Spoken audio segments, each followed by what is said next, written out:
Sobre o mundo romano, nós temos que lembrar que a história de Roma é dividida em 3 fases. A fase da monarquia, a fase da república e uma outra fase que nós chamamos de império. Dessas 3 fases, as 2 mais importantes são a república e o império.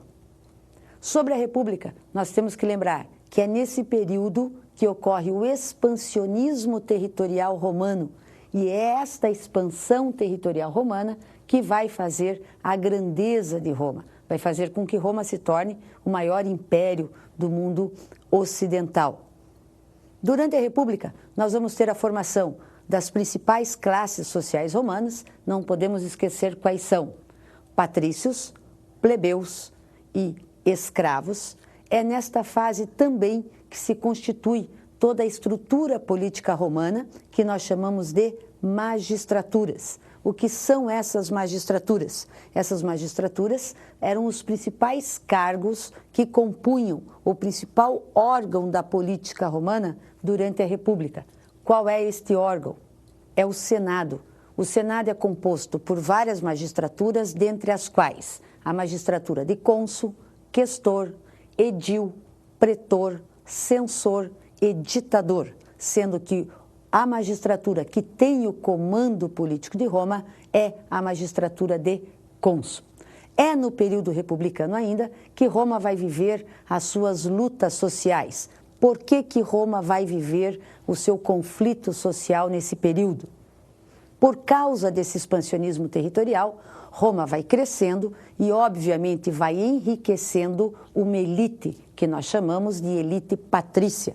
E, por causa disso, os plebeus começam a reivindicar direitos. E é no período da República que esses plebeus reivindicam e conquistam alguns direitos. Quais direitos?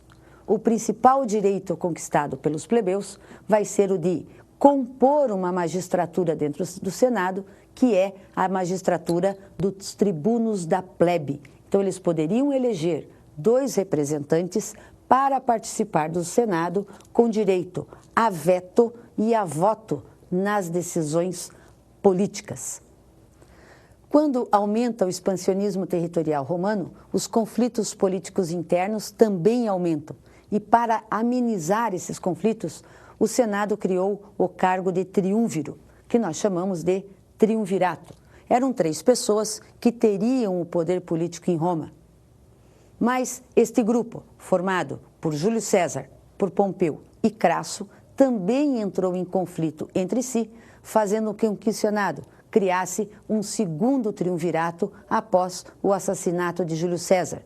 O segundo triunvirato, formado por Otávio, Lépido e Marco Antônio, acabou então ocorrendo a hegemonia política de Otávio sobre os demais.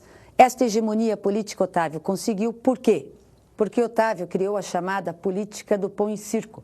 Com esta política, ele ganhou o apoio da população, ganhou o apoio da classe patrícia e com isso ele se consagrou, primeiramente com o título de príncipes, que nós vamos chamar o Principado de Otávio, e também depois ele ganhou o título de imperator. E com isso nós dizemos que começa o Império Romano. Então, o primeiro imperador romano vai ser, então, o Otávio Augusto, que com o título de imperator, que é o imperador, vai ganhar o título de Augustus. E ele se torna, então, o Otávio Augustus. Com eles nós dizemos que começa o primeiro período do Império Romano, que vai ser um período ainda de crescimento territorial, de crescimento político e de crescimento econômico.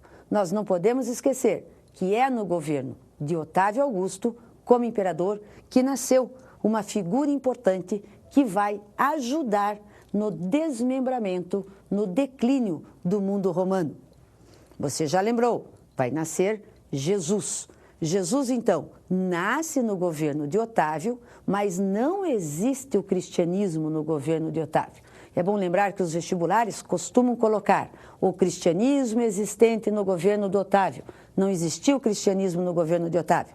Existiu o nascimento de Jesus, porque o cristianismo só vai se propagar após a morte de Jesus Cristo.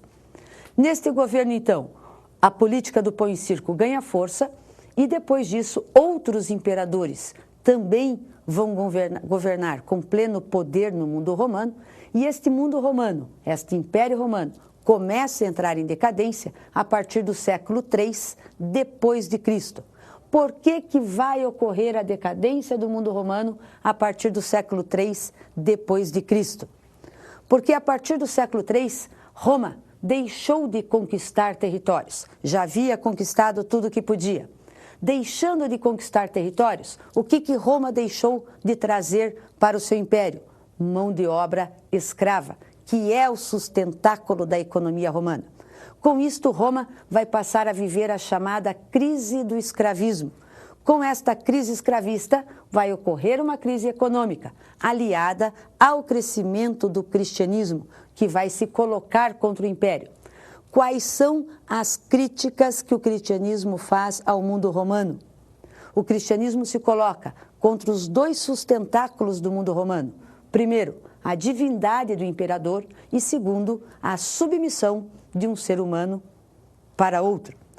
Com isso, então, as bases do Império Romano vão ser minadas e alguns imperadores vão tentar, de alguma forma, com estratégias políticas, manter ainda este grande império de pé. Esses imperadores vão ser o Constantino, que no século IV criou o Edito de Milão. Ele estabelecia a liberdade de culto aos cristãos. Por que ele fez isso? Porque ele percebeu que sem o apoio dos cristãos não era possível manter o império de pé. Então ele usou o Edito de Milão como uma estratégia política para evitar a queda total do império. Além do Edito de Milão, o Constantino também criou a Lei do Colonato, ou seja, aquela lei que estabelecia que o plebeu fosse fixado ao campo. Para quê? Para evitar a crise econômica, para que houvesse produção. Só que a Lei do Colonato, nós dizemos em história, que ela acabou gerando a transição do trabalho escravo do mundo romano para o trabalho servil, que vai ser a principal característica do período medieval europeu, que vai ser subsequente ao mundo romano. O próximo imperador, o Teodósio, tomou também uma atitude tentando impedir a queda total do Império Romano. Que atitude foi essa? O Teodósio estabeleceu que no ano de 395 o Império Romano fosse dividido em dois. Império Romano do Ocidente, cuja capital seria Roma, e o Império Romano do Oriente, com a capital em Constantinopla. Esta divisão seria para evitar a invasão de povos germânicos que a todo momento tentavam entrar nas fronteiras do mundo romano. Esses povos germânicos conseguiram entrar no mundo romano do Ocidente, mas em nenhum momento, por causa da posição geopolítica do mundo do Oriente, eles não conseguiram entrar. Quer dizer, o Império Romano do Oriente conseguiu resistir às invasões bárbaras, enquanto o Império Romano do Ocidente não conseguiu e foi invadido por esses povos ao longo do século IV, ao longo do século V, até que, no ano de 476, um povo bárbaro chamado Érulus dominou o último rei romano, chamado Rômulo Augustus, e, a partir daí, se diz historicamente, termina o Império Romano do Ocidente e, nesta região, ocorre a formação de vários reinos bárbaros que vão feudalizar toda a Europa ocidental.